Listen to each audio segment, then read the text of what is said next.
Hello guys, Brad here again, another fragrance review. This time let's look at a fragrance from Jennifer Lopez, Deseo for Men.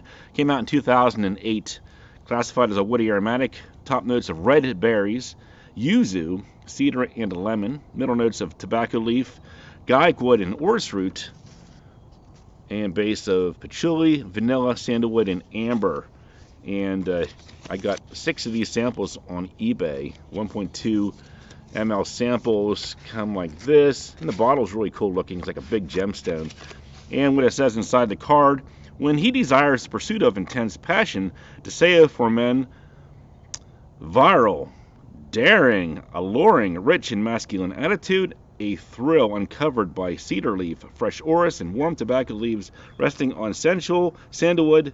Deseo for Men, the first fragrance from Jennifer Lopez. So yeah, this one, it was actually Dan, my Knickers, that originally reviewed this one and kind of caught my attention on this one long time ago. Unfortunately, Dan's no longer with us, but I remember he reviewed this one, and he kind of liked it for what it was. Just a cheap designer pickup at TJ Maxx, I think at the time for him, maybe like $15. And yeah, I can agree. It's a pretty nice blend. Now the quality of the ingredients might be a little bit lackluster. For like a $10, $15 fragrance, you're not going to expect really good quality ingredients. But just the quality of the pyramid and just the uniqueness of the blend is quite noteworthy, I think. You do get some sweetness here. Maybe it's the red berries, give it nice, somewhat fruity sweetness, but it's not overly fruity. A bit leafy. It says tobacco and cedar leaf. Tobacco is not real obvious to me. It's not like a smoky cigar type tobacco to my nose. It just has like a brown leafy aspect to it. Certainly some woody notes in there. So if you like sweet, sexy, woody fragrances, this one is definitely one worth checking out, I think. Now, as Dan mentioned, it's not a powerhouse in terms of performance. For something as dark as this, you'd expect it to be a little bit stronger, but really it's pretty light for a fragrance that has like a fall-winter smell to it, which is unfortunate, and that might be the biggest drawback here. And even though it's been discontinued for a while, I think I see it on eBay reasonably priced, $40 for a 1.7, $50 for the 3.4. And when you think about how a lot of eBay sellers really jack up prices on discontinued fragrances, even cheap designers like this one, like I saw like Carlos Santana, I mean, that one's really expensive, and that's just a cheap designer as well. But this one, for some reason, never really got out of hand. So if you want a bottle, you can still get one a little bit more expensive than when it was initially released, but still maybe cheaper than a Macy's or Sephora designer type fragrance.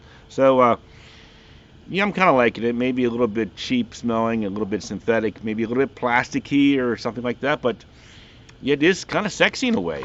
If you like something that's got these types of notes, like the rich, sexy, woody, somewhat fruity, maybe a little bit tobacco-y, but not a real old man tobacco or anything like that. Just kind of a sexy, subtle tobacco. Think along the lines of like maybe Pure Havana, but not quite as candy-like. I think I like this one better than Pure Havana, actually.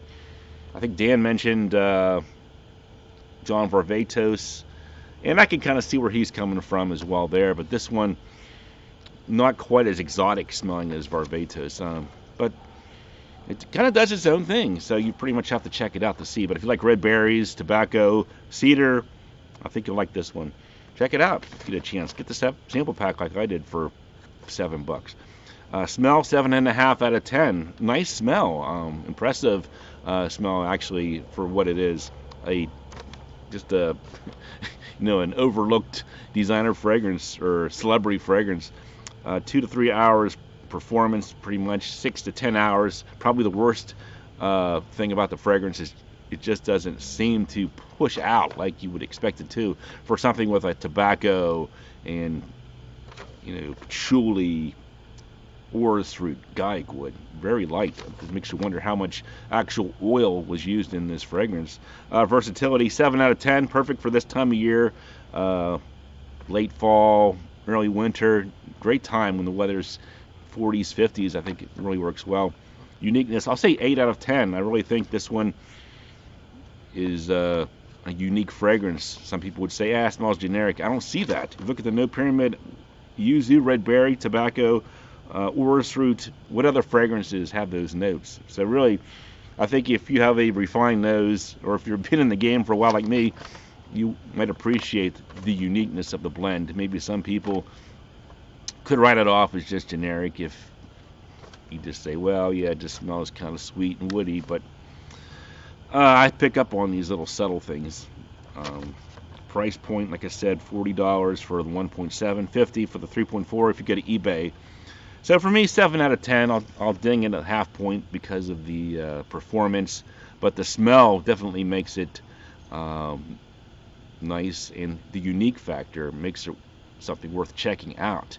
You know, if you're getting tired of all these Aventus clones, all these 1 million or Invictus smell-alikes, check out Deseo for Men and see what you think. I think you might be impressed. Just to get some samples and check it out. Thanks for watching. I'll talk to you guys later.